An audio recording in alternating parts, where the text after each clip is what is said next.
राजनीति में अक्सर नेता बड़े बड़े काफिलों और महंगी गाड़ियों के लिए जाने जाते हैं, लेकिन बिहार के मुख्यमंत्री सम्राट चौधरी ने आज एक ऐसी मिसाल पेश की है जिसकी चर्चा हर ओर हो रही है।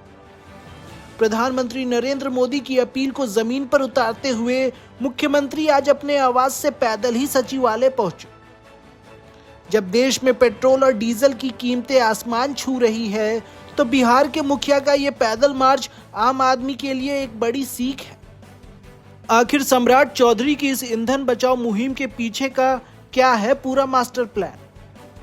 शुक्रवार की सुबह पटना की सड़कों पर एक अलग ही नजारा था। गाड़ियों के सायरन और लंबे काफिले की जगह बिहार के मुख्यमंत्री सम्राट चौधरी पैदल चलते नजर आए।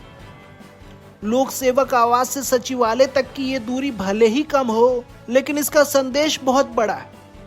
मुख्यमंत्री ने साफ कर दिया है कि पेट्रोल डीजल की खपत कम करना अब समय की मांग है। उन्होंने जनप्रतिनिधियों और आम लोगों से अपील की है कि वे सार्वजनिक परिवहन यानी बस, ऑटो और रिक्शा का अधिक से अधिक इस्तेमाल करें। मुख्यमंत्री ने केवल पैदल चलकर ही नहीं, बल्कि नीतिगत फैसलों से भी इस मुहिम को मजबूत किया है। अब मुख्यमंत्री के काफिले में गाड़ियों की संख्या कम कर दी गई है।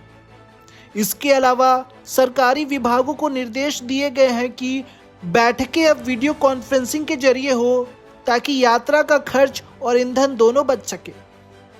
सम्राट चौधरी ने एक और साहसी सलाह दी है। सरकारी और निजी दफ्तरों में वर्क फ्रॉम होम और सप्ताह में एक दिन नो व्हीकल डे मनाने का आह्वान। इतना ही नहीं, सरकारी कैंटीनों में पाम ऑयल के कम उपयोग का निर्देश देकर उन्होंने स्वास्थ्य और बचत दोनों का ध्यान रखा है। सम्राट चौधरी की ये पहल ऐसे वक्त में आई है जब तेल की कीमतों ने आम आदमी की कमर तोड़ दी है। केंद्र सरकार द्वारा शुक्रवार को पेट्रोल डीजल के दामों में 3-3 रुपए की बढ़ोतरी के बाद राजधानी दिल्ली में पेट्रोल 97.77 रुपए और मुंबई में 106.68 रुपए प्रति लीटर तक पहुंच गया। कोलकाता और चेन्नई में भी स्थिति वैसी ही है। कच्चे तेल की वैश्विक कीमतों में उछाल के बीच आम जनता महंगाई के बोझ तले दबी है।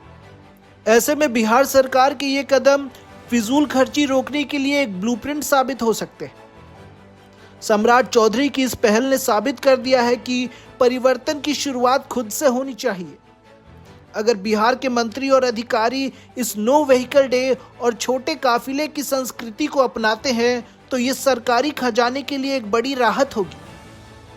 अब देखना यह है कि आम जनता और अन्य राज्य इस पहल को कितनी गंभीरता से लेते हैं। और भी खबरों को जानने के लिए हमारे चैनल को सब्सक्राइब करें।